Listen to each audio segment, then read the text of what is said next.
बिहार में सियासी हलचल बेहद तेज है और सीएम नीतीश कुमार की दल बदलू की चर्चाएं लगातार जोर पकड़ रही हैं। कांग्रेस और आरजेडी के रुख ने भी इन कयासों को हवा दे दी है। दोनों दलों ने नीतीश कुमार के साथ आने की बात कही है।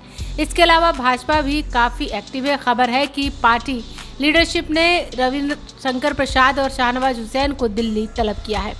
माना जा रहा है कि दोनों नेताओं को बिहार में जारी राजनीतिक संकट पर चर्चा के लिए बुलाया गया है। आरजेडी के सीनियर नेता शिवानंद तिवारी ने यहां तक कह दिया कि यदि नीतीश कुमार भाजपा का साथ छोड़ते हैं तो हम उन्हें साथ लेने को तैयार हैं। उन्होंने कहा कि आज भाजपा और जदयू की ओर से विधायकों की मीटिंग बुलाई जाने इस बात का संकेत है कि कुछ असामान्य है। उन्होंने कहा कि मैं निजी तौर पर नहीं जानता कि क्या चल रहा है, लेकिन इस बात को नजरअंदाज नहीं किया जा सकता कि जिन दलों के पास बहुमत के लिए पर्याप्त संख्या है उन्होंने अपने विधायकों की बैठक बुलाई है। शिवानंद तिवारी ने कहा कि यदि नीतीश कुमार एनडीए छोड़ते हैं तो हम उन्हें गले लगाने के लिए तैयार हैं। उन्होंने कहा कि बिहार में भाजपा से मुकाबले के लिए राजद प्रतिबद्ध है। यदि इस जंग में मुख्यमंत्री हमारे साथ आते हैं तो फिर तैयार हैं। इधर बीजेपी और जेडीयू के नेता खुलकर तो कुछ नहीं कह रहे, लेकिन बिना नाम लिए एक दूसरे पर जमकर शब्द के बाण चला रहे हैं। अटकलें तो यहाँ तक लग रही हैं कि आने वाले कुछ दिनों में नीतीश कुमार की जेडीयू और बीजेपी का गठबंधन टूट सकता है। इतिहास के पन्नों को यदि पलटा जाए तो पिछले 22 साल में 2 बार नीतीश कुमार ने बीजेपी का साथ छोड़ा है। सबसे मजेदार यह बात है कि 2014 में हुए लोकसभा चुनाव से ठीक पहले नीतीश कुमार ने बीजेपी का दामन छोड़ा था। अब सवाल उठने लगा है कि क्या एक बार फिर से 2024 लोकसभा चुनाव से पहले नीतीश कुमार की अंतरात्मा जागेगी और बीजेपी का साथ छोड़कर महागठबंधन के साथ चले जाएंगे। हालांकि सियासी चर्चाओं के बीच जदयू के वरिष्ठ नेता विजय कुमार चौधरी ने किसी राजनीतिक उलटफेर से इनकार करते हुए बिहार में ऐसी स्थिति नहीं होने की बात कही है। उन्होंने कहा कि जिसका लोग चित्रण कर रहे हैं यह सामान्य राजनीतिक गतिविधि है। भाजपा जदयू के गठबंधन पर कहा कि अभी हम लोग साथ मिलकर चल रहे हैं, गठबंधन नहीं चलेगा ऐसा फिलहाल नहीं दिख रहा। एनडीए में अभी कुछ गड़बड़ नहीं है, आपसी सहमति और साझेदारी से एनडीए चल रहा है। बीजेपी के नेता लगातार संपर्क में हैं। कल शाम में भी बीजेपी के नेताओं से बात हुई और आज सुबह भी बात हुई है। जनता दरबार में भी बीजेपी के नेताओं से बात हुई। वर्तमान स्थिति और बिहार में जो माहौल दिख रहा है उसके संबंध में स्पष्टता और समझदारी से बातचीत हुई। जदयू में कुछ गतिविधि हुई है, पार्टी के नेता बाहर चले गए हैं। इन परिस्थितियों पर बात करने के लिए विधायकों और वरीय नेताओं की बैठक बुलाई गई है। बैठक में राजनीतिक हालात पर चर्चा की जाएगी। उस मायने में, राजनीतिक मायने में अगर पूछते हैं तो एनडीए में अभी कुछ गड़बड़ नहीं है और एनडीए में आपसी समझदारी, सहमति सब बरकरार है। एनडीए में कोई भी न दिक्कत है, न दरार है, न कोई कठिनाई है।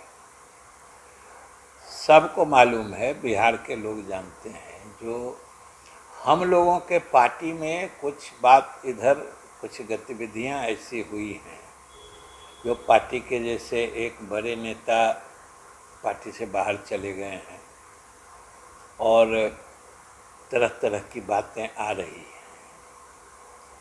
तो इन सब परिस्थितियों पर बात करने के लिए जो विधायकों की या वरीय नेताओं की बैठक निर्धारित की गई है, जो कल परसों में होगी, उसी में राजनीतिक हालात पर चर्चा होगी और कोई भी बात, कोई भी निर्णय या किसी भी चीज़ का फैसला तो पार्टी के सारे लोगों से विमर्श करके ही होता है। वही जनता दल यू की प्रक्रिया रही है और वही परंपरा रही है। तो इसलिए अभी एनडीए में कोई दिक्कत नहीं है। जदयू में जरूर कुछ घटनाएं हुई हैं जिस पर विमर्श करने के लिए जो विधायक हैं या सांसद हैं या वरीय नेता हैं।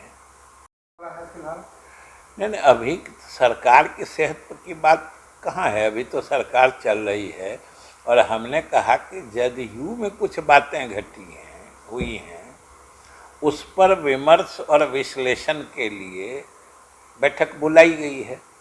अब उसमें क्या क्या बातें आती हैं, उसके क्या क्या राजनीतिक मायने निकलते हैं, उसके बाद दल के सारे वरीय लोग बैठ के फैसला लेंगे।